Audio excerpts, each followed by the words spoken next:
Some encounters are meant to be forgotten. Others change everything. When Sophia stepped into that elevator in Manhattan, she had no idea that a simple favor for her best friend would lead to the most intense moment of her life. A power outage, a mysterious stranger, a kiss that would haunt her dreams.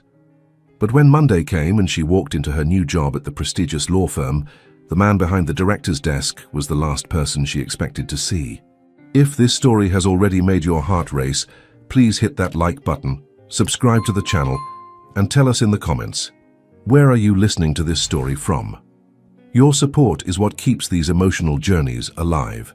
The Manhattan commercial building rose imposing against the grey October sky, its mirrored windows reflecting the lights of the city that never sleeps. Sophia adjusted her purse strap on her shoulder as she crossed the polished marble lobby, her heels echoing in a nervous rhythm that betrayed her anxiety. She shouldn't have been there. She had 1,000 things to sort out before starting her new job on Monday, but Rachel had begged with that desperate voice that only best friends can use without guilt.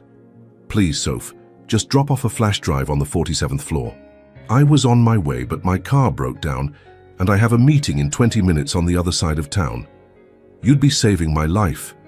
And there she was, doing a favor for her best friend while her own nerves were doing the samba in her stomach. Hawthorne and Associates. Tomorrow, that would be her new professional home. The irony of being in the building next door, delivering documents for a competing firm, didn't go unnoticed. The elevator doors opened with a soft ding, and Sophia stepped in, pressing the button for the 47th floor. The mirrors on the side walls reflected her image: impeccable navy blazer, chestnut hair pulled back in an elegant low bun, nude lipstick that highlighted her green eyes, professional, confident, at least on the outside. It was just as the doors were almost closing that a masculine hand appeared between them, forcing them open again. "Sorry," said a deep voice with an accent that carried sophistication and something more.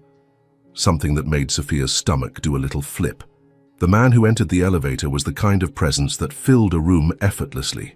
Tall, broad shoulders beneath a perfectly tailored black suit, dark hair with some grey streaks at the temples that gave him an irresistibly mature air.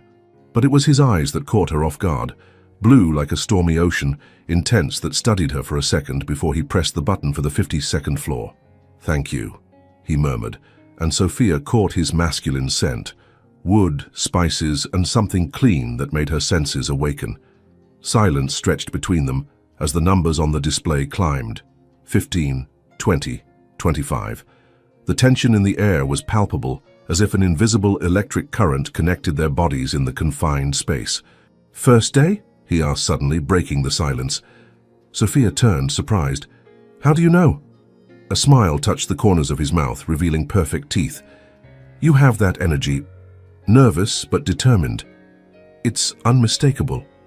"Perceptive," she replied, feeling warmth rise up her neck. "Actually, I start tomorrow. Today I'm just doing a favor for a friend." "Hawthorne and Associates?" he asked, and something in his eyes changed, became more intense.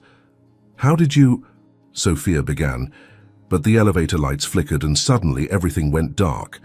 The elevator stopped abruptly between floors, and the only illumination came from the red emergency light, tinting everything around them with a warm, intimate glow.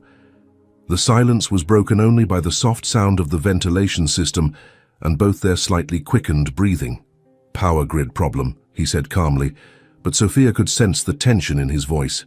"Happens sometimes in old buildings like this." They were closer now, the darkness forcing them to instinctively move nearer.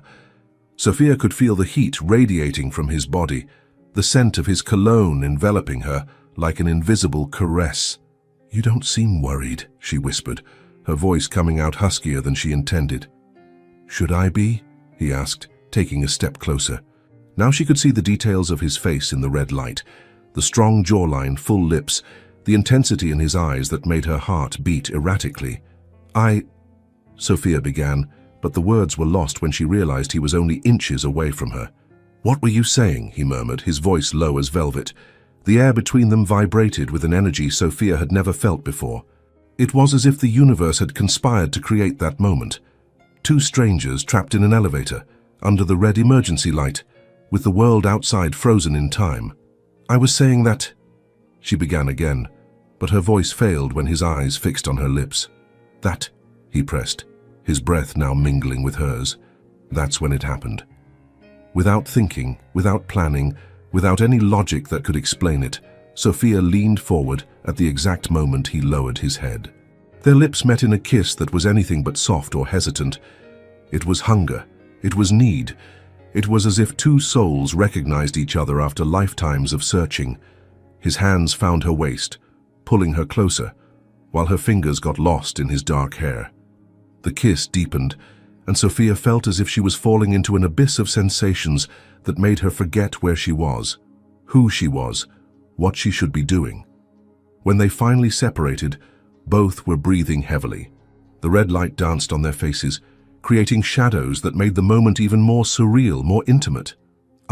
Sophia began, but didn't know how to finish the sentence. Nicholas, he said softly, as if reading her thoughts. My name is Nicholas. Sophia, she replied, her voice still trembling. The elevator lights came back on suddenly, and the machine resumed its ascent with a gentle jolt.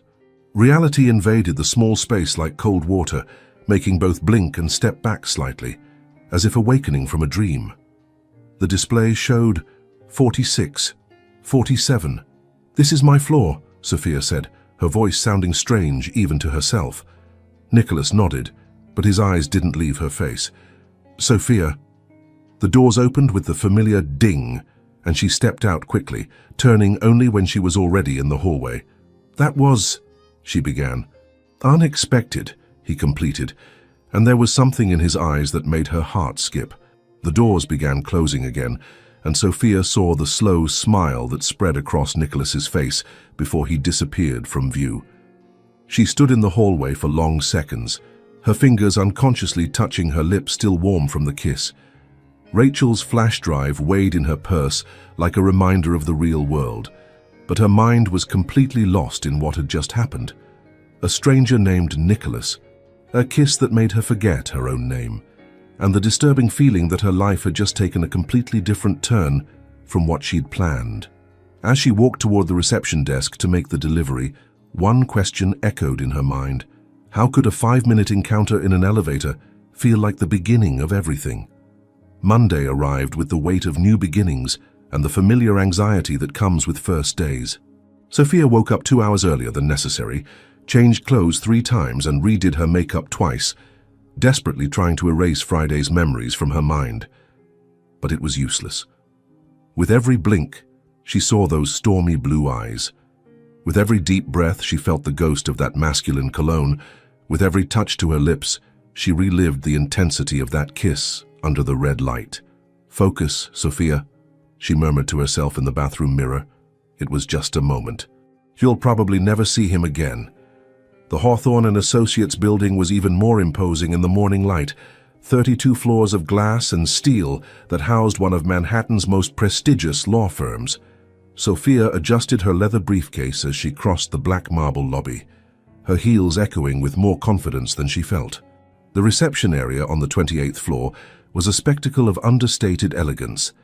Dark wood furniture, contemporary artwork on the walls, and a breathtaking view of the city through floor-to-ceiling windows. Amanda, the receptionist, a middle-aged woman with a warm smile, greeted her. You must be Sophia. Welcome to the Hawthorne family, she said, extending her hand. Everyone's excited to meet you. Your references are impressive. Thank you. I'm very excited to start, Sophia replied, feeling some of the tension dissolve. I'll take you to meet the team, Amanda said, guiding her through elegant corridors. We have a small meeting at 9 to introduce our new lawyer and also our new legal director. Sophia's heart did a little jump. New director? Yes. Mr. Hawthorne's son finally agreed to take the position. He's been working in London for the past 5 years, but decided to come home. He's a brilliant lawyer. They say he has an exceptional legal mind. They passed a series of offices with glass doors, where lawyers were already working intensely, even though it was only 8 in the morning. Sophia waved to some colleagues who looked up, receiving encouraging smiles in return.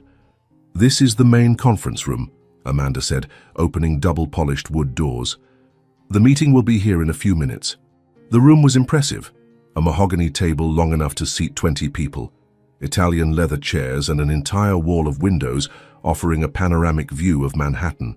Sophia chose a seat in the middle of the table, far enough from the head to not seem presumptuous, but not so far as to appear insecure. Other lawyers began arriving. Fernanda, a sharp-looking Latina woman with a competitive smile, sat beside her. "So you're the famous Sofia Martinez," she said, extending her hand. "I've heard a lot about you. Harvard law experience in international corporate law is impressive. Thank you, I'm eager to contribute to the team." "I hope you're prepared for the pace," Fernanda continued, her eyes gleaming with a mixture of curiosity and challenge. "Hawthorne isn't a place for the faint of heart." Before Sophia could respond, the door opened and Mr. Hawthorne entered. An imposing man in his early 60s, perfectly styled grey hair, and a suit that probably cost more than many people's monthly salary. "Good morning, everyone," his voice filled the room with natural authority.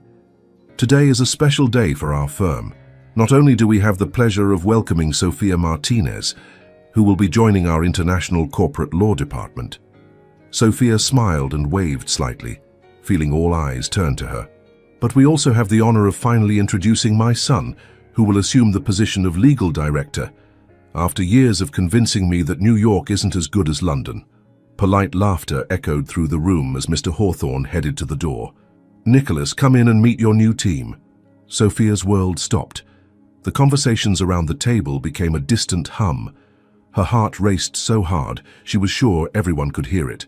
Her hands became cold and clammy at the same time. Nicholas entered the room with the same magnetic presence that had filled that elevator on Friday. Perfectly tailored navy suit, the same strong jawline, the same blue eyes that now found hers across the table with an expression of shock mirroring exactly what she felt. "Everyone, this is my son, Nicholas Hawthorne," Mr. Hawthorne continued, oblivious to the electric tension that had settled in the room. "Nicholas, these are the lawyers who will be working directly with you." Nicholas recovered first, his professional expression sliding over the shock like a well-rehearsed mask. "It's a pleasure to meet all of you," he said, his voice controlled, but Sophia detected the slight hoarseness she remembered so well. His eyes moved around the table, greeting each person with a nod, until they reached her. For a moment that felt like an eternity. They stared at each other. Sophia saw the recognition, the surprise, and something more, something that made her stomach flip. "And you must be Sofia Martinez," he said, extending his hand. "I've heard a lot about your qualifications." Sophia stood on legs that felt like they didn't belong to her and extended her hand. When his fingers touched hers, it was as if an electric current ran through her entire arm. For a second, he squeezed her hand a little tighter, a little longer than appropriate. "Mr. Hawthorne," she managed to say, her voice surprisingly steady. "It's an honor to work under your leadership. I'm sure we'll work very well together," he replied, and there was something in his eyes that made the words sound like both a promise and a threat. "Nicholas will be reviewing all ongoing cases and implementing new strategies," Mr. Hawthorne continued. "I expect everyone to cooperate fully and share their knowledge." While the meeting continued with discussions about policies and procedures, Sophia could barely concentrate. Her mind was a whirlwind of confused thoughts. The man she had kissed with desperate passion in an elevator on Friday was now her boss. Not just her boss, but the owner's son. Fernanda, beside her, whispered, "God, he's even more handsome in person. Too bad he's our boss, right?" Sophia could only nod, trying to appear casual while inside she felt like she was in free fall. When the meeting ended, everyone began getting up and leaving. Nicholas approached her chair as she gathered her papers with slightly trembling hands. "Miss Martinez," his voice was low, just for her, "I'd like to see you in my office in an hour. We have a lot to discuss about your integration into the team." Sophia looked up, meeting those blue eyes that had haunted her dreams. "Of course, Mr. Hawthorne. I'll be there." He walked away, but not before whispering so low that only she could hear. "1 hour, Sophia. And this time the doors won't open so easily." As he left the room, Sophia stood there, her heart beating erratically. The man from the elevator was now her boss. The kiss that should have been forgotten now stood between them like an incendiary secret. And in 1 hour, they would be alone again. The weeks that followed were a careful dance between desire and professionalism. every exchange glance loaded with meaning, every professional conversation echoing with subtexts that only they understood. Sophia discovered that working under Nicholas's supervision was simultaneously the most stimulating and torturous experience of her career. During the day, they maintained an impeccable facade. Nicholas was the demanding but fair director, and Sophia the dedicated and competent lawyer.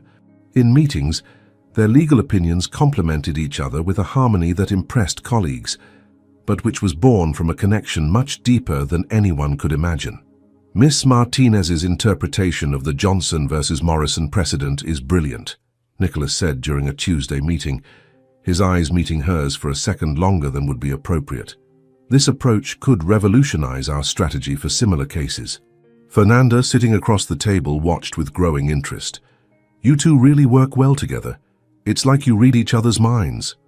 Sophia felt heat rise up her neck, but kept her voice steady.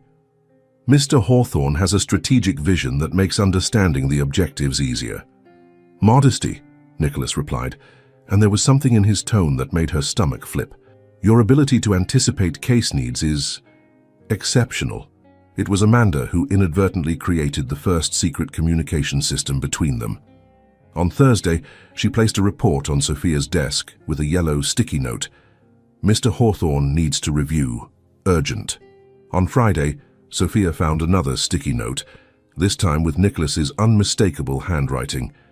Need to discuss Morrison case details. File in my office at 6 p.m. N. When Sophia arrived at his office at 6, the floor was practically empty. Golden late afternoon light streamed through the floor-to-ceiling windows, creating golden patterns on the Persian rug. Nicholas stood before the window, hands in his pockets, contemplating the city view. You came, he said without turning around. You knew I would, she replied, closing the door behind her. He turned slowly, and Sophia saw in his eyes the same intensity she had felt in the elevator weeks ago. Sophia, we need to talk about what's happening between us. Nothing's happening, she lied, but her voice trembled slightly. We're professional colleagues. Are we? He asked, taking a step toward her. Then why does my heart race every time you enter the room? Why do I lose concentration when you speak in meetings? Why do I dream about you every night since that Friday? Sophia felt her legs grow weak. Nicholas, we can't. You're my boss. It's unethical. It could ruin everything for both of us. I know, he whispered, now just a meter away from her. Believe me, I know all the reasons why this is a terrible idea, but I can't stop thinking about you. Neither can I, she admitted quietly, and saw his eyes ignite. They stood there, staring at each other, the air between them vibrating with unresolved tension. It was Nicholas who broke first, closing the distance between them in 2 quick steps. His hands found her face, thumbs tracing her cheeks. This is crazy, he murmured. Complete madness, she agreed, but her hands were already on his suit lapels. The kiss was inevitable, a collision of repressed desire and weeks of accumulated tension. This time there was no red emergency light, just the golden sunset light that enveloped them like a blessing. When they separated, both were breathing heavily. This can't happen here, she said, even as her fingers refused to let go of his jacket. I know, he replied, his forehead touching hers, but I can't stay away from you.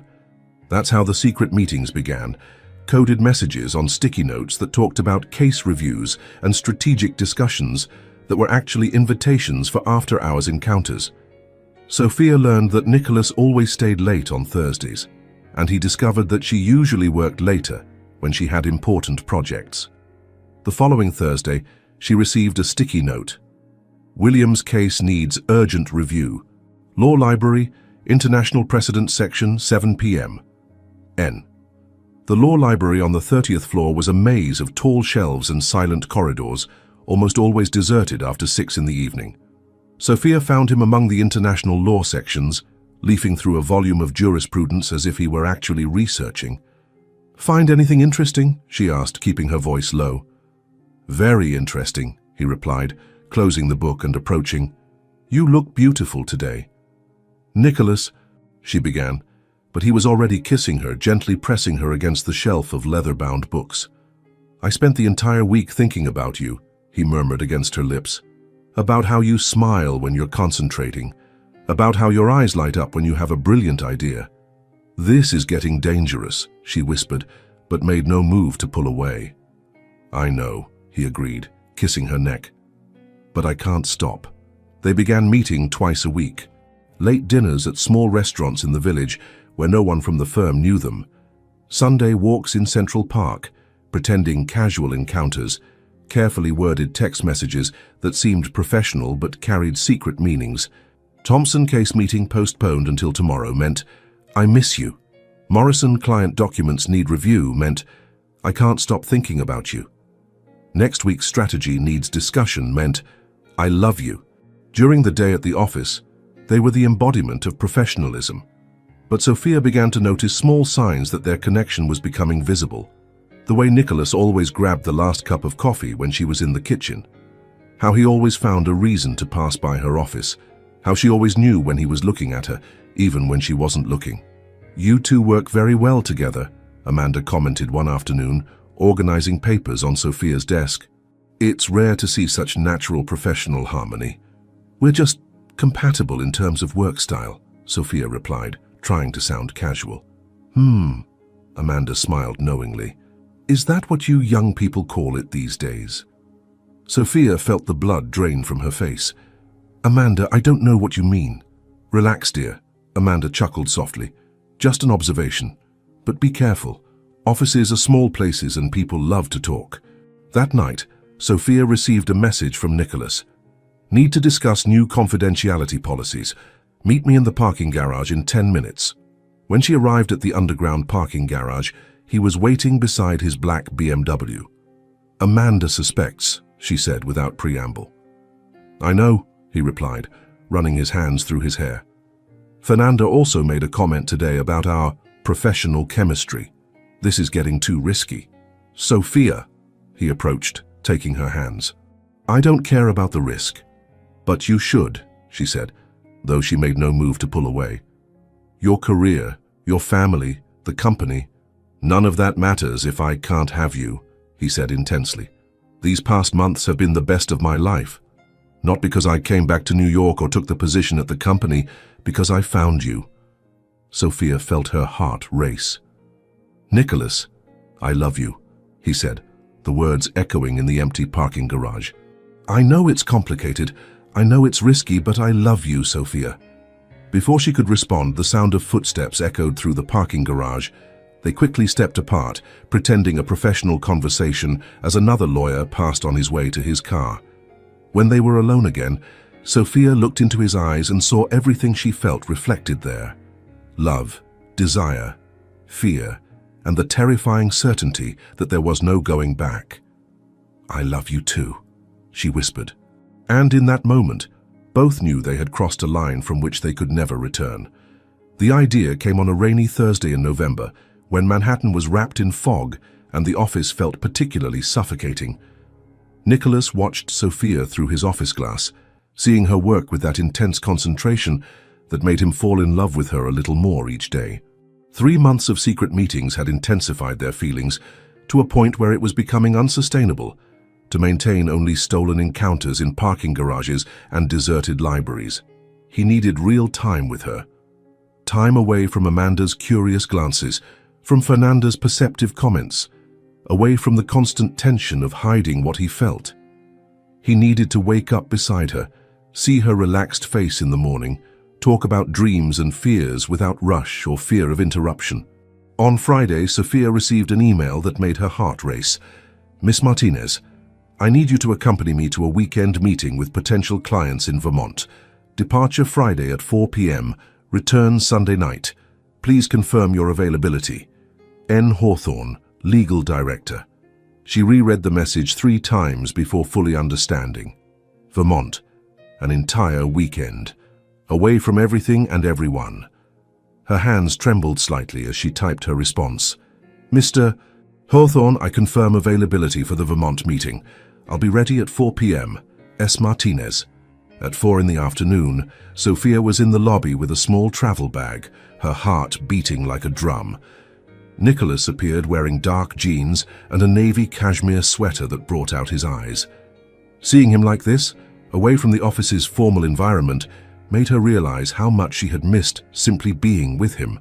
"Ready for our meeting?" he asked, a smile playing at the corners of his mouth. "Ready," she replied, and there was a promise in that word that went far beyond work. The 3-hour drive to Vermont was a revelation. Away from the office walls, they talked like never before. About childhood, abandoned dreams, secret fears. Nicholas told her about his years in London, about how he always felt pressured to follow in his father's footsteps, about the loneliness of living a life that others expected of him. "And you?" he asked as they drove through golden autumn landscapes. What did little Sophia dream of being when she grew up? "A writer," she admitted, surprising herself with how easily the confession came.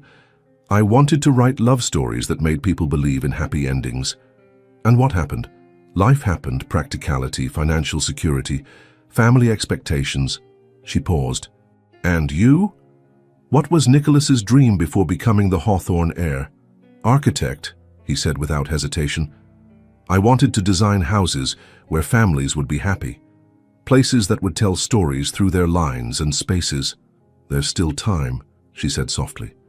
"Maybe," he replied, taking her hand. "Maybe we can discover our dreams together." The inn Nicholas had chosen was a dream from a postcard. A wooden stone construction nestled among snow-covered mountains, with smoke gracefully rising from the chimney. The room was intimate and cozy, with a stone fireplace, a king-size bed covered in white comforters, and a window that offered a view of a frozen lake. "Nicholas," Sophia whispered, standing in the doorway. "It's beautiful." "Like you," he said, closing the door behind them. They dined at the inn's small restaurant, an isolated table by the window where they could see the snow beginning to fall. Candlelight danced between them, creating an intimacy that seemed to wrap them in their own private world. "You know what's funny?" Sophia said, playing with the ring on her finger. "I never thought I could feel so complete with someone." "Complete?" Nicholas repeated, his intense eyes fixed on her face. "Like all the pieces of me that I didn't know were missing suddenly fell into place." She stopped, blushing. "That must sound ridiculous." "No," he said, reaching for her hand across the table. "It sounds like exactly what I feel too." Back in the room, they stood facing each other, suddenly aware that they were truly alone, without rush, without fear of being discovered. The tension between them was different now, no longer furtive or desperate, but deep and full of promises. Nicholas lit the fireplace while Sophia watched from the window as the snow fell more intensely. The flames soon began to dance, filling the room with golden light and warmth. "Come here," he said softly. She approached, and he pulled her into his arms, kissing her with a tenderness that made her melt. This time there was no urgency, just the deep need to be completely one with each other. They settled on the rug in front of the fireplace. She nestled in his arms, watching the flames dance on the walls. "Sophia," Nicholas said, his voice rough with emotion, "I need to tell you something." She turned to face him, seeing the vulnerability in his eyes. "I've never felt this before," he continued. "Never knew it was possible to love someone like this. Like you're the air I breathe. Like nothing else in the world makes sense without you." Sophia felt tears form in her eyes. "Nicholas, I love you," he said, as if the words were torn from the depths of his soul. "I love you completely, desperately, in a way that scares me and completes me at the same time." "I love you too," she whispered, her voice trembling with emotion. "I love you beyond what I thought it was possible to love someone." They kissed in front of the fireplace, and it was different from all previous kisses. There was no desperation or rush, just the deep certainty that they belonged to each other. Saturday dawned with sun shining on fresh snow. They walked hand in hand along icy trails, laughed like children making snow angels, shared hot chocolate in a small cabin in the middle of the mountains. "I could stay like this forever," Sophia said, watching Nicholas try to make a perfect snowball. "Who says we can't?" he replied, throwing the snowball that hit her shoulder. She laughed, grabbing handfuls of snow for retaliation, and soon they were running through the snowy field, laughing until they were breathless. That night, sitting again in front of the fireplace, Nicholas took her hands in his. "Sophia, I know our situation is complicated. I know there are obstacles, risks, people who might not understand. But I want to face all of that with you. "What are you saying?" "I'm saying I don't want to hide anymore. Not from ourselves, not from our feelings. We'll find a way to make this work." Sophia looked into his eyes and saw her own determination reflected there. "Together?" "Together," he confirmed, kissing her forehead. "Whatever happens." When Sunday came, both knew they were returning to New York as different people. They were no longer two individuals fighting against an inconvenient attraction. They were two people deeply in love, ready to face anything the world put in their path. But neither could imagine that the test of their determination would come much sooner than they expected. The Monday following the Vermont weekend brought a sense of renewal for Sophia. She arrived at the office with a smile she couldn't completely hide, her hair still carrying the soft scent of the perfume Nicholas had bought her at a small shop in town. Every glance exchanged with him during morning meetings was loaded with intimate memories and promises whispered in front of the fireplace. It was as if the world had gained more vivid colors. Even Fernanda commented on her special glow while they reviewed contracts in the smaller conference room. "You look different," Fernanda said, studying Sophia's face with curiosity. "More radiant." "Vermont was good for you?" "It was productive," Sophia replied, trying to keep her voice neutral, but feeling heat rise up her neck. "Ah, yes, the famous weekend meeting," Fernanda laughed. "Nicholas came back with different energy too. You must have closed a very good deal." Before Sophia could respond, Amanda appeared in the doorway with a strange expression on her face. "Sophia, Mr. Hawthorne would like to see you in his office. Now." There was something in Amanda's tone that made Sophia's stomach contract.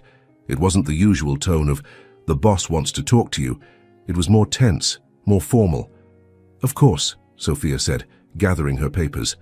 "Anything specific?" Amanda just shook her head, but her eyes carried a mixture of concern and pity. Mr. Hawthorne's office was on the executive floor, an imposing space with a panoramic view of Manhattan and furniture that cost more than most people's annual salary.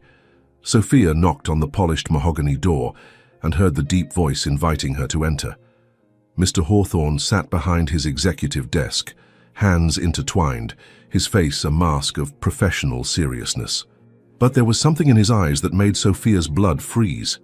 "Sit down, Miss Martinez," he said, gesturing to the leather chair in front of the desk. Sophia sat, trying to maintain composure, but feeling as if she were about to face a firing squad. "Mr. Hawthorne, if this is about the Morrison case, I can explain the strategy that—" "It's not about the Morrison case," he interrupted, his voice cutting. "It's about you and my son." Sophia's world stopped. Every muscle in her body tensed, and she felt as if the air had been sucked out of the office. "Sir?" Mr. Hawthorne turned his computer monitor so she could see. On the screen was a black and white video, clearly from a security camera. Sophia immediately recognized it. It was the elevator in the building where she had delivered Rachel's flash drive, the elevator where it had all begun. Her heart stopped completely when she saw two figures on the screen, herself and Nicholas weeks ago, under the red emergency light. The video captured everything: the growing tension, the approach, the passionate kiss that had changed her life. "I received this by email this morning," Mr. Hawthorne said, his voice icy, "from an anonymous sender. Imagine my surprise to discover that my newest lawyer and my son apparently already knew each other before she was hired." Sophia couldn't speak. Her throat had closed completely, and she felt as if she were falling into an endless abyss. "Are you going to explain to me what exactly is happening here?" Mr. Hawthorne continued. "Because, from my perspective, this looks like a serious violation of professional ethics. Did you lie in your interview? Did you omit relevant information about your connection with my son?" I... Sophia tried to form words, but her mind was in total panic. "Because if you think you can use a personal connection with Nicholas to advance your career, or if you imagine you can manipulate the Hawthorne family situation for your own ends—" "That's not it!" Sophia finally exploded, finding her voice. "It wasn't planned. I didn't even know who he was. So you admit there's something between you two?" Before Sophia could respond, the office door burst open. Nicholas entered like a hurricane, his face a mixture of anger and determination. "Dad, we need to talk," he said, not even looking at Sophia initially. "Nicholas, you can see I'm in the middle of an important meeting with the woman I love," Nicholas said firmly, finally looking at Sophia with an expression that mixed apologies and determination. "And if you have a problem with that, you should be discussing it with me, not with her." Mr. Hawthorne slowly stood up, his face turning red. "What did you just say?" "I said I love Sophia Martinez," Nicholas repeated, moving to stand beside her chair. "And before you start with accusations of unethical behavior or manipulation, let me clarify the facts." Sophia looked at Nicholas with a mixture of terror and admiration. He was literally putting himself between her and his father's wrath. "What you see in that video happened weeks before Sophia was hired," Nicholas continued, his voice steady. "It was a completely chance encounter. She was doing a favor for a friend. I was returning from a meeting. We got stuck in the elevator due to an electrical failure. And you decided to get to know each other better?" Mr. Hawthorne asked sarcastically. "We decided to be human," Nicholas replied. "Yes, there was immediate attraction. Yes, we kissed, but neither of us knew about the professional connection that would exist later." "And when you found out?" Nicholas looked at Sophia, and she saw all the love he felt for her reflected in his eyes. "We tried to keep our distance. We tried to be just professional, but we couldn't. Because," he continued, turning to his father, "when you find the person you love, when you find someone who completes you in a way you didn't even know was possible, you don't just give up." The silence in the office was deafening. Mr. Hawthorne looked between Nicholas and Sophia, his expression unreadable. "You're telling me," he said slowly, "that you compromised this company's integrity, put our reputation at risk for an office romance." "I'm telling you I fell in love," Nicholas said simply, "and that Sophia is the best lawyer this company has ever had. Her work speaks for itself, and any insinuation that she got this job through personal connections is not only false, but insulting." Mr. Hawthorne sat heavily in his chair, running his hands over his face. "And now," he asked, "what do you two intend to do? Because someone out there knows about you two, someone who decided to share this information with me. And if it reached me, it can reach others." Nicholas took Sophia's hand, intertwining his fingers with hers. "Now," he said, "we stop hiding." Sophia felt her heart race. They were really doing this. They were really coming clean about everything, in front of Nicholas's father, facing the possibility of losing everything. But when she looked into Nicholas's eyes, she saw the same determination she had seen in front of the fireplace in Vermont. And she knew that whatever happened, they would face it together. The only question that remained was, who had sent that video, and what else did they plan to do? The decision was made that same afternoon, after hours of tense discussions in Mr. Hawthorne's office. The family patriarch, after recovering from the initial shock, had shown a business wisdom that Sophia hadn't expected. Instead of firing someone or creating a bigger scandal, he opted for controlled transparency. "If you're going to own this," he had said, adjusting his tie with a resigned sigh, "then we're going to do it the right way. No whispers in the hallways or speculation. A general meeting, everything out in the open, and we establish the ground rules." On Wednesday morning, all Hawthorne and Associates employees received an urgent email. "Mandatory general meeting, main auditorium, 10 a.m., management." The buzz started immediately. General meetings only happened for important announcements, major acquisitions, structural changes, or crises that needed to be addressed. Fernanda appeared in Sophia's office with eyes gleaming with curiosity. "Do you have any idea what this is?" she asked, perching on the edge of the desk. Amanda said she's never seen Mr. Hawthorne so contemplative. Sophia tried to maintain a neutral expression, but felt her stomach churning. "I have no idea." Fernanda studied her. "You look nervous. And where's Nicholas? Haven't seen him since Monday." "He was dealing with family matters," Sophia lied, feeling the weight of each word. What Fernanda didn't know was that Nicholas and Sophia had spent the past 2 days rehearsing exactly what they would say. They knew they would have only one chance to control the narrative, to transform what could be a devastating scandal into something the company could accept and respect. At 10 o'clock sharp, the company auditorium was packed. All 127 Hawthorne and Associates employees were present, from senior lawyers to the newest interns. The air vibrated with speculation and nervousness. Mr. Hawthorne took the stage with his usual imposing presence, but Sophia noticed a tension in his shoulders that wasn't there before. Behind him, Nicholas waited, impeccably dressed in a dark blue suit, but with an expression that mixed determination and vulnerability. "Good morning, everyone," Mr. Hawthorne began, his voice echoing through the silent auditorium. "Thank you for attending this last-minute meeting. We have an unusual situation to address today." Low murmurs rippled through the audience. Sophia, sitting in the third row next to Fernanda, felt her heart beating so loudly she was sure everyone could hear it. "As you know, values like integrity, transparency, and professional ethics are the pillars of this company," Mr. Hawthorne continued. "When situations arise that might compromise these values, we believe in facing them head-on." Amanda, in the front row, was practically on the edge of her seat. Other employees leaned forward, trying to catch every nuance of the speech. "Therefore," Mr. Hawthorne said, making a dramatic pause, "I'm going to turn this over to my son, Nicholas, who has something important to share with all of you." The silence that followed was so thick it seemed physical. Nicholas stepped up to the microphone, his hands visibly trembling slightly, but his voice came out steady and clear. "Thank you, Dad. And thank you all for being here." He paused, his eyes scanning the audience until they found Sophia's. For a moment, the world shrank to just the two of them.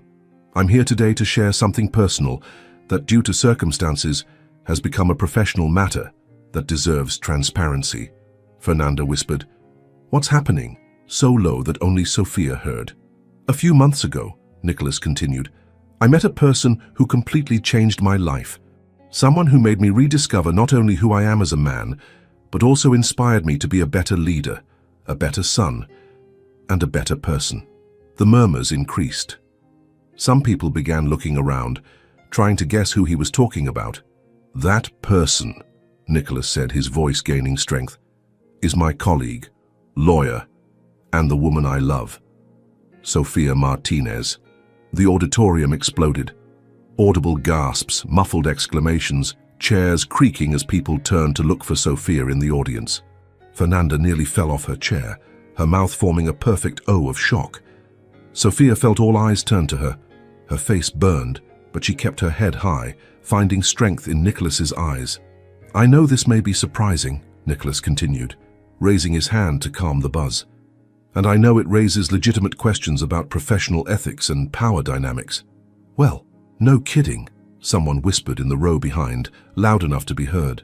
"That's why," Nicholas said, ignoring the interruption, "I want to be completely transparent about how this happened. Sophia and I met weeks before she was hired. It was a chance encounter, completely unrelated to this company. Neither of us knew about the professional connection that would exist." Amanda nodded knowingly, as if puzzle pieces were finally falling into place. "When we found out, we tried to maintain professional distance," Nicholas continued. "But sometimes the heart doesn't follow corporate logic." A nervous laugh rippled through part of the audience. "I want to make absolutely clear," he said, his voice becoming firmer, "that Sophia Martinez got this job based purely on her exceptional merit. She's one of the most brilliant legal minds I've ever met, and any suggestion otherwise is not only false, but insulting." Sophia felt tears form in her eyes. The love and pride in Nicholas's voice moved her deeply. "Our relationship doesn't compromise our ability to work professionally," Nicholas continued, "but we understand it creates a situation that needs to be carefully managed." Mr. Hawthorne stepped up to the microphone again. "That's why we've established some guidelines. First, Sophia will report directly to me on matters involving conflicts of interest. Second, all of Sophia's performance evaluations will be conducted by an independent panel. Third, we maintain a policy of absolute professionalism during work hours.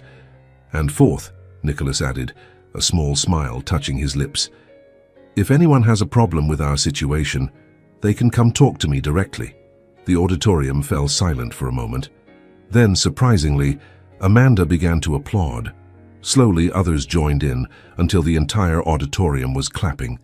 Fernanda turned to Sophia with wide eyes. "Girl, you hit the jackpot. How did you keep this secret?" "It wasn't easy," Sophia admitted, her voice still trembling with emotion. "Questions?" Mr. Hawthorne asked when the applause died down. Marcus, a senior lawyer, raised his hand. Does this affect the command structure? Hierarchical issues? Good question, Mr. Hawthorne replied.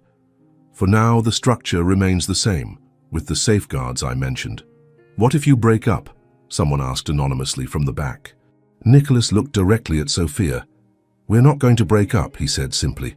The confidence in his voice made Sophia's heart race.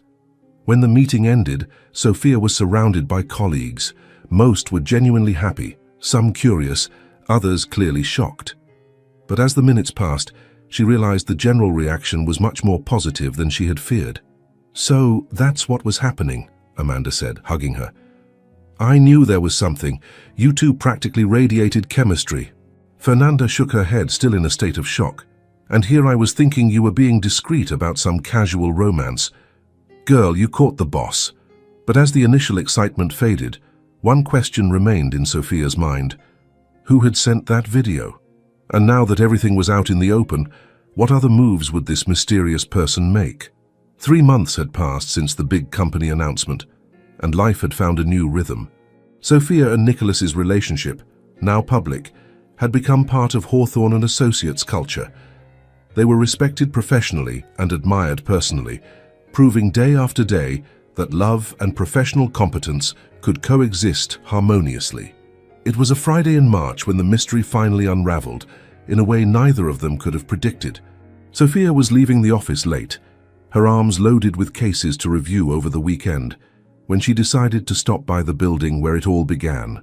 Rachel had forgotten some important documents in her office and asked Sophia to pick them up, an irony that didn't go unnoticed, considering it was a similar favor that had changed her life forever.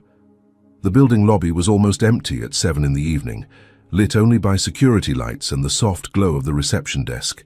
Carla, the night receptionist, was at her usual desk, typing on her computer with a concentrated expression.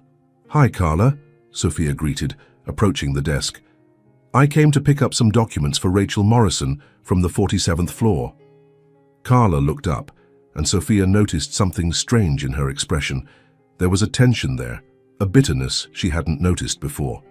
Oh, of course, Carla said, her voice slightly harsh. The famous Sophia Martinez, the woman who got everything. Sophia paused, surprised by the tone. Excuse me.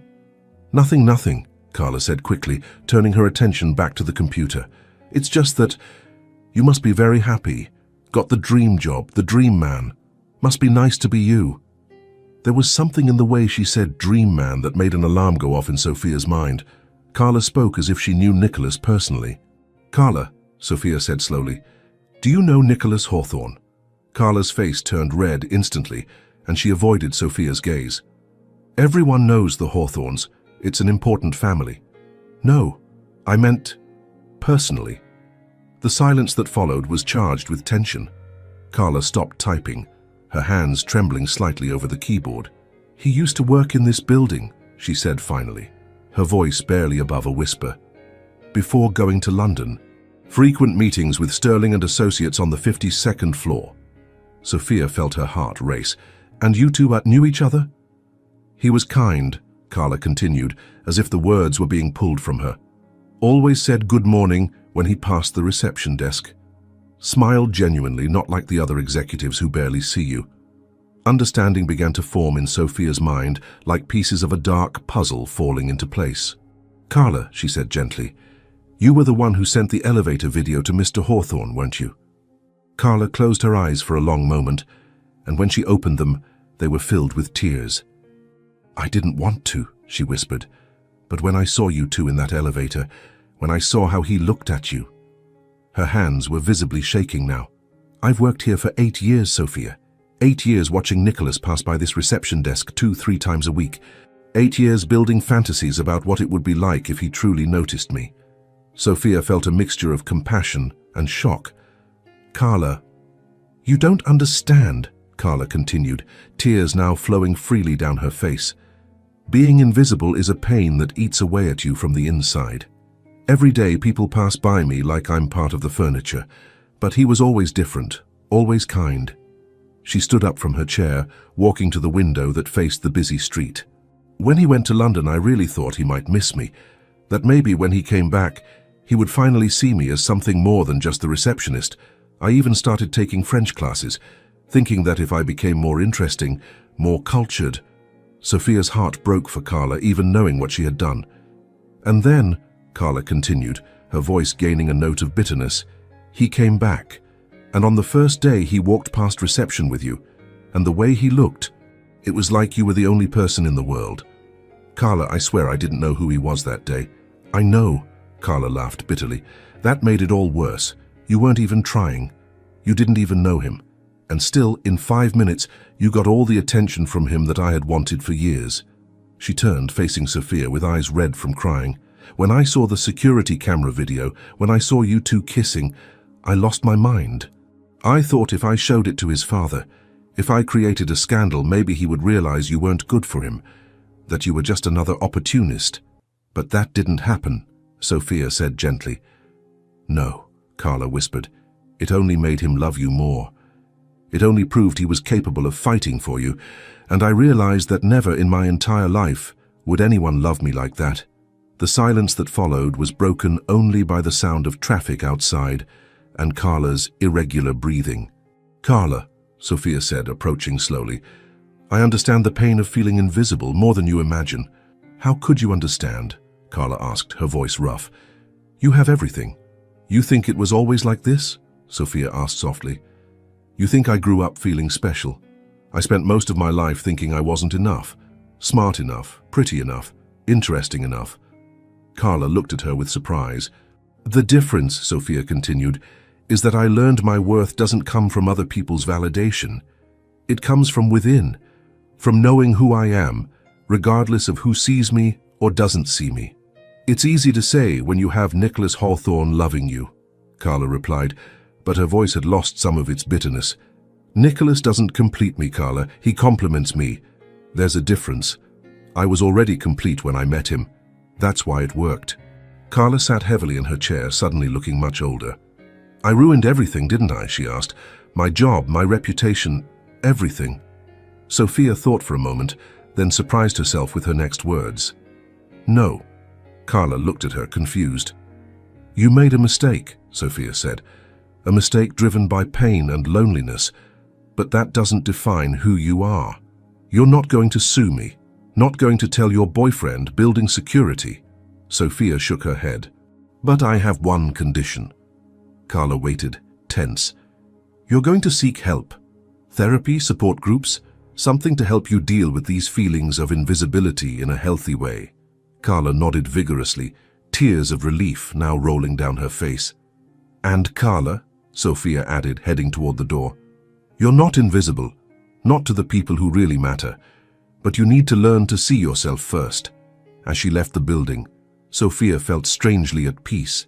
The mystery had finally been solved, but more importantly, she had found a way to transform hurt into healing, anger into compassion.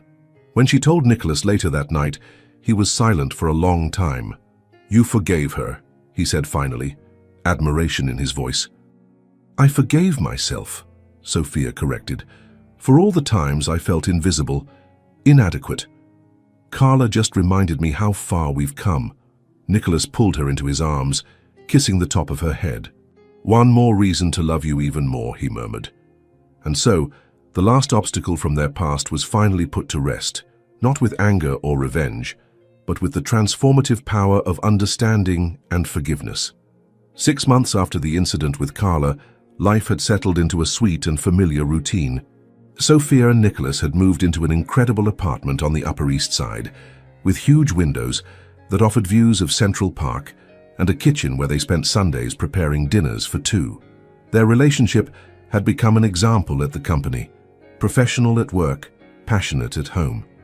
Nicholas had been strangely agitated for the past 2 weeks, but Sophia attributed it to the complex case they were working on together, an international merger process that required long hours and meticulous attention to detail. She didn't notice how he constantly checked his phone, or how he and Amanda whispered conversations that stopped abruptly when she appeared. It was a rainy Thursday in October when Nicholas appeared in her office with a strange expression on his face. I need you to come with me, he said, without his usual detailed explanation. Now? Sophia looked at the pile of documents on her desk. Nicholas, I have to finish these contracts before... Now, he repeated. But there was something in his eyes that made her stop. Nervousness, anticipation. Please, Soph, it's important. She saved her work and grabbed her purse, curious about the sudden urgency. Nicholas guided her through the office, but instead of heading to the main elevator, he led her in the opposite direction. Where are we going? She asked, but he just smiled mysteriously. They left the building and walked 2 blocks to a familiar building, the same one where it all began. Sophia stopped abruptly on the sidewalk. Nicholas, what are we doing here? Trust, he said simply, extending his hand to her. Do you trust me? Of course I trust you, she replied, but her heart began to race for reasons she couldn't explain. The lobby was exactly as she remembered, polished marble, soft lights, and Carla behind the reception desk. When she saw them, Carla smiled genuinely, a smile Sophia had learned to recognize as real during the conversations they'd had over the past few weeks. Good luck, Carla whispered as they passed her, and Sophia saw tears of happiness in her eyes. Carla knows what's happening, Sophia asked, but Nicholas was already leading her toward the elevators. When the doors opened, Sophia immediately recognized it. It was the same elevator. Not just the same model, but the exact same elevator where their lives had intertwined almost a year ago. Nicholas, she began, but he had already pressed the button for the top floor. Remember the first time we were here? He asked, his voice softer than usual. Like it was yesterday, she replied, looking around the space that had become so significant in their lives. But why? The lights flickered. The elevator stopped abruptly between floors. The red emergency light came on, bathing everything in the same intimate, warm light that Sophia remembered so vividly. Nicholas, she exclaimed, but when she turned to him, she saw he was smiling calmly. What? How? This is intentional. Maybe, he said, and there was mischief in his eyes that made her heart race even more. You planned this? You made the elevator stop on purpose? Let's say I have some contacts in the maintenance department, he admitted, taking a step closer to her. And that I wanted to recreate the exact moment where my life changed forever. Sophia felt tears form in her eyes. Nicholas, you know what I'm about to do, don't you? He asked softly, and that's when she saw it. He had a small dark blue velvet box in his hands. The world stopped, completely. Oh my God, she whispered, her hands flying to cover her mouth. Nicholas knelt on the elevator floor, exactly where they had kissed for the first time, under the same red light that had witnessed the beginning of everything. Sophia Martinez, he said, his voice trembling slightly with emotion. When I entered this elevator almost a year ago, I was lost. I was living a life that others expected of me, following a path I had never truly chosen. He opened the box, revealing the most beautiful ring Sophia had ever seen. A classic solitaire that captured and reflected the red emergency light like small dancing flames. And then you entered my life, he continued, literally. And suddenly, everything made sense. Every decision I had made, every path I had followed, brought me to that moment. To you. Tears were flowing freely down Sophia's face now. You taught me that loving isn't just finding someone who completes you, but finding someone who inspires you to be the best version of yourself. You made me want to be the man who deserves your love. Nicholas, she whispered, her voice broken with emotion. Sophia, my love, my partner, my best friend, he said, holding the ring with one hand and taking her hand with the other. Will you marry me? Will you get into all the wrong elevators of life with me if it means we'll be together? For a moment that seemed like an eternity. Sophia couldn't speak. She was completely overwhelmed by the perfection of the moment, by the thoughtfulness of the gesture, by the depth of love she saw in his eyes. Yes, she finally managed to say, her voice little more than a whisper. Yes, 1,000 times yes. Nicholas slipped the ring onto her finger with hands trembling from happiness and relief. It was a perfect fit, as if it had been made specifically for her, which, she realized, it probably had been. They kissed there on the elevator floor, under the red emergency light, and it was as if they were reliving that first kiss, but with all the depth and certainty that true love brings. When they separated, both laughing and crying at the same time, Nicholas pressed a button on his phone. Immediately, the elevator's normal lights returned, and the machine resumed its ascent. "You really planned every detail," Sophia said, admiring the ring that now sparkled on her hand. "Every second," he confirmed, kissing her forehead. "I wanted it to be perfect." The elevator reached the top floor, and when the doors opened, Sophia almost fainted from surprise. The entire hallway was decorated with gold and red balloons. Rose petals formed a path to a room where she could see twinkling lights. And standing there, waiting with huge smiles, were all her colleagues from Hawthorne and Associates, her family, friends. Even Rachel was there, holding a bouquet of flowers. "Surprise!" everyone shouted when she appeared, and Sophia realized that Nicholas had planned not just the proposal, but a complete engagement party. Amanda approached with tears in her eyes. "Honey, we couldn't keep it a secret. We're so happy for you." Fernanda appeared beside her, practically bouncing with excitement. "Show us the ring! Show us the ring!" As Sophia extended her hand, hearing gasps of admiration and feeling hugs and congratulatory kisses, she looked at Nicholas. He stood a little apart, watching her with an expression of pure adoration. "How did you manage to organize all this?" she asked when she finally managed to reach him. "Love," he said, pulling her into his arms. "When you want to spend the rest of your life with someone, there's no obstacle too big to overcome." And there, surrounded by all the people they loved, Sophia knew she had found not just her great love, but her partner for all the adventures yet to come. The elevator where it all began had become the stage where their forever officially started. The wedding took place on a golden spring morning in Central Park, under an archway of white and pink flowers that looked like something out of a fairy tale. Sophia walked down the improvised aisle between the chairs, wearing the dress of her dreams, a classic French lace design that elegantly accentuated every curve, while Nicholas waited for her at the altar with tears of happiness in his eyes. "Do you take this woman to be your lawful wife?" the judge asked, and Nicholas's answer echoed clear and firm. "I do, forever and always." When they finally kissed as husband and wife, the applause from the 150 guests mixed with the sound of birds singing in the trees, as if even nature was celebrating their union. Now 8 months later, Sophia Hawthorne, a name that still made her smile every time she heard it, was sitting in her new office on the 30th floor of Hawthorne and Associates, a promotion she had earned based purely on her exceptional work. The golden nameplate on the door read, "Sophia Hawthorne, International Law Legal Coordinator," and she felt a wave of pride every time she passed by it. "Mrs. Hawthorne," Amanda appeared in the doorway with a coffee tray and a warm smile. "Meeting in 5 minutes in the conference room. Your husband is waiting." Sophia laughed. Even after months of marriage, Amanda insisted on joking about the fact that she worked with her own husband. "Thank you, Amanda. And you can stop calling me Mrs. You've known me longer than he has." "Never," Amanda replied with a wink. "You're corporate royalty now."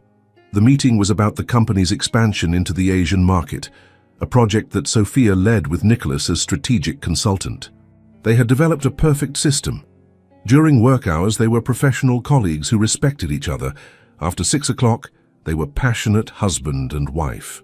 "Mrs. Hawthorne," Nicholas said formally when she entered the room, but his eyes sparkled with the private love that only she recognized. "Your analyses on Korean regulations were brilliant." "Thank you, Mr. Hawthorne," she replied in the same professional tone, but feeling the familiar warmth rise up her neck. Fernanda, who had become one of Sophia's best friends, rolled her eyes. "You two are ridiculous. Everyone knows you practically devour each other with your eyes." "Professionalism, Fernanda," Nicholas said with a restrained smile. "That's what keeps this company running." "Sure," Marcus added with a laugh, "and that's why you always stay late on the same nights." The ripple of laughter that followed was affectionate, not malicious. Over the past months, the couple had become something of an office mascot, living proof that it was possible to balance love and professional ambition.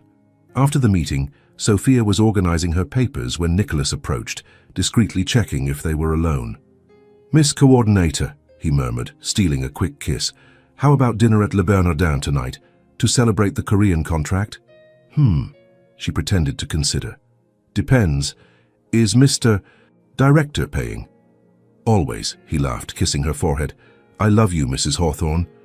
"I love you too," she replied, and even after all these months the words still made her feel like she was floating.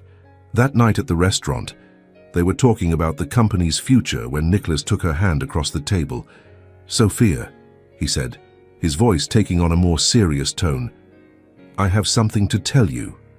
Her heart raced. "What happened?" "Dad is thinking about retiring earlier than we planned. He wants to spend more time with Mom, travel, enjoy life." Sophia processed the information. "And that means that he wants me to take over as CEO of the company." Nicholas paused.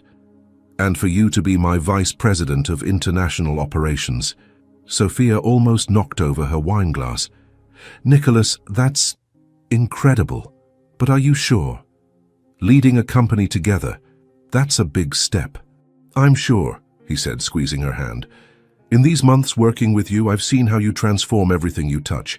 You're not just my wife, Sophia. You're my partner in every sense."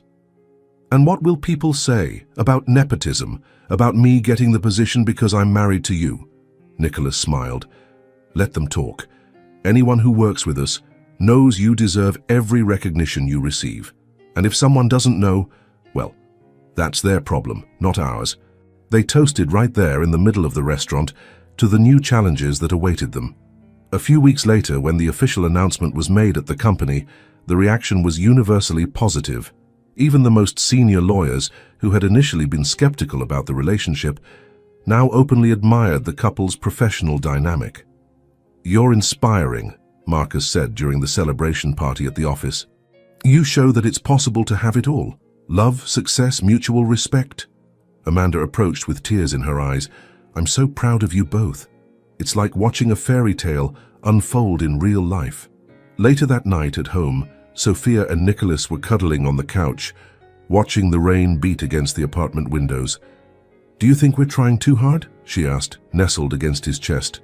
"Marriage, company, all this pressure to be the perfect couple?" Nicholas kissed the top of her head. "There's no such thing as a perfect couple, love. There are couples who choose to work together, grow together, face challenges side by side. And that's what we are. That's what we choose to be every day," he replied.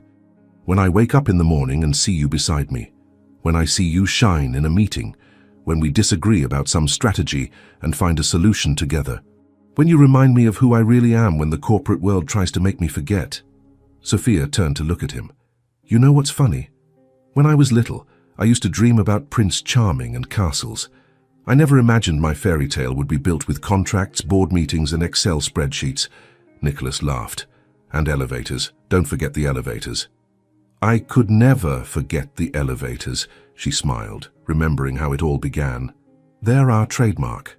"Speaking of trademarks," Nicholas said, with that mischievous tone she had learned to recognize, "what do you think about maybe expanding our family, creating a new generation of Hawthorns?" Sophia felt her heart race. They had talked about children before, but always as something distant, future. "Are you saying—" "I'm saying I want everything with you, Sophia.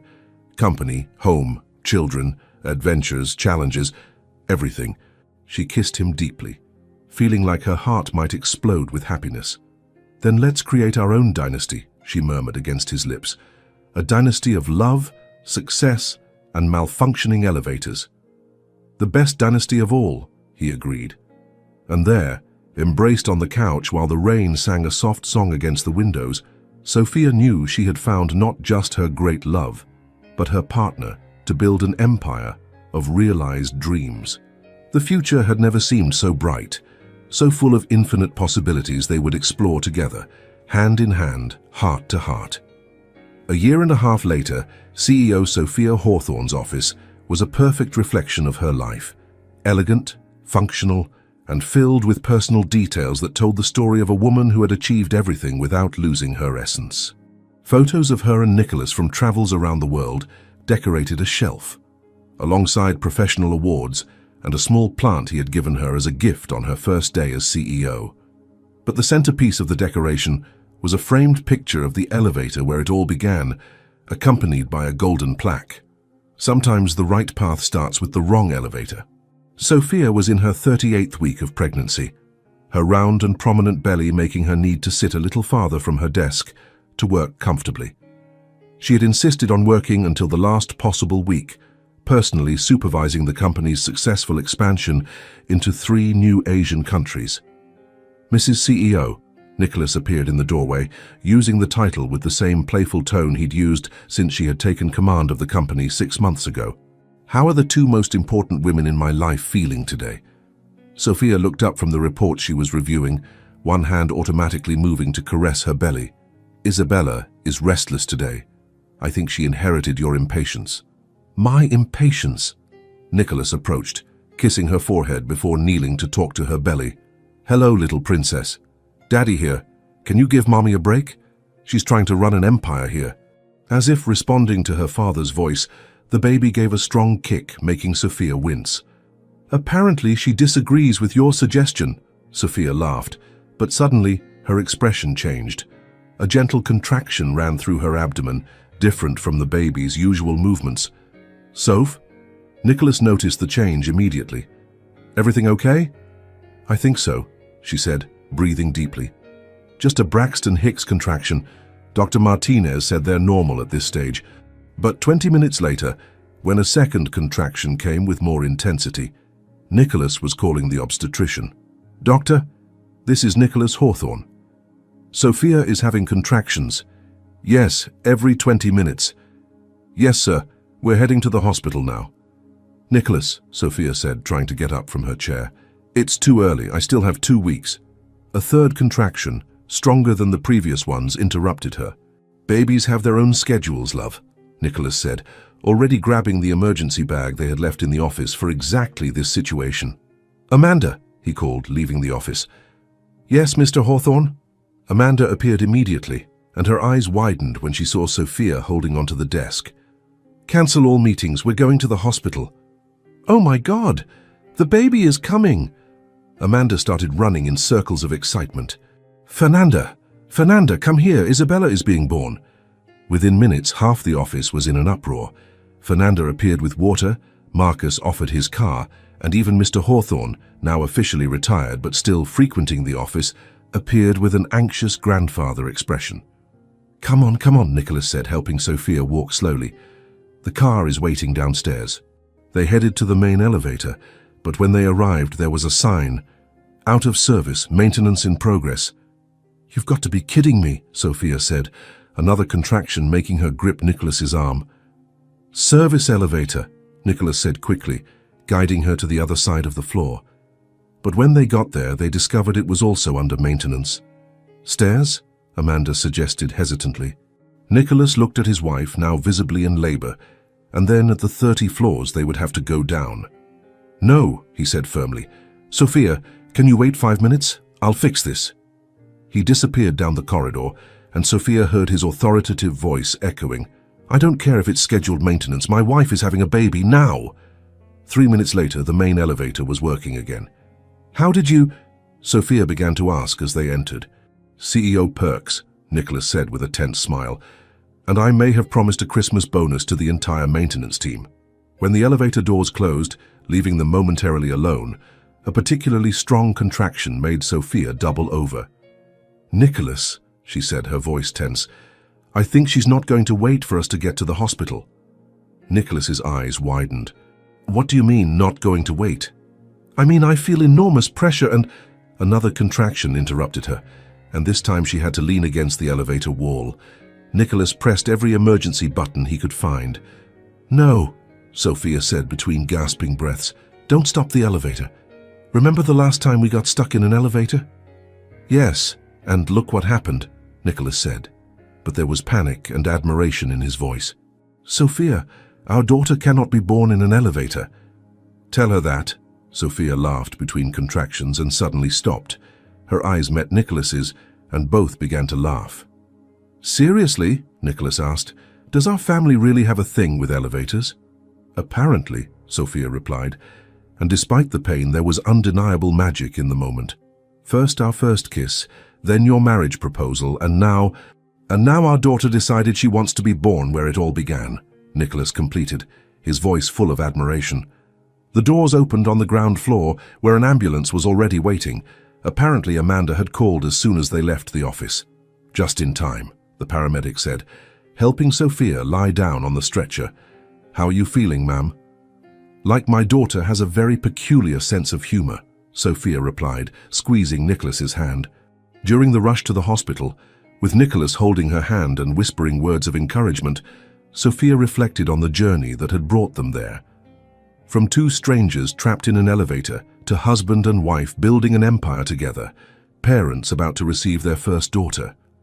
"Nicholas," she said between contractions, "when Isabella grows up and asks how we met, we'll tell her it started with a broken elevator, and that sometimes when you least expect it, the right path is exactly where you never planned to be," he replied, kissing her hand. Isabella Marie Hawthorne was born at 2:23 p.m. on a sunny Tuesday, weighing 7 pounds and 1 ounce of pure perfection. When they placed her in Sophia's arms for the first time, she looked into those little blue eyes, exactly like her father's, and felt like her heart might explode with love. "Hello, little princess," Nicholas whispered, gently touching Isabella's tiny hand. "Welcome to the world. You almost got born in the place where Mommy and Daddy fell in love." 6 months later, Sophia was back at work, but now with a crib in the corner of her office where Isabella slept peacefully during meetings. The company had become even more successful, and they had established a parental leave program that became a model for other companies. "You know what I'm going to tell Isabella when she grows up?" Sophia said one night, while rocking her daughter in her arms, and Nicholas worked on his laptop beside her on the couch. "What?" "That sometimes the wrong elevator takes you exactly where you need to be. That true love doesn't follow plans or schedules, and that the best stories begin when you least expect them." Nicholas closed his laptop and moved closer, wrapping his wife and daughter in his arms. "And that," he added softly, "no matter how many broken elevators we encounter in life, we'll always face them together." Isabella slept peacefully between them, a small symbol of all the dreams that had come true, all the adventures yet to come, and all the infinite possibilities that true love can create. Outside, Manhattan's lights sparkled like promises in the night sky, and somewhere in the city, other couples were discovering that sometimes fate has a peculiar sense of humor, and that the best beginnings happen in the most unexpected places. And so, Sophia discovered that sometimes the best destinations aren't found on the maps we plan, but in the unexpected detours that the heart leads us to take. She had entered that elevator as an anxious young lawyer, and emerged as a woman who knew that true love doesn't follow scripts. It creates its own. Because maybe, in the end, we're all looking for that wrong elevator that takes us exactly where we were always meant to be. And you? Have you had your wrong elevator moment that changed everything? If this story touched you, please hit that like button, subscribe to the channel, and tell us in the comments, where are you listening to this story from? Your support is what allows us to keep bringing you stories that celebrate love in all its forms.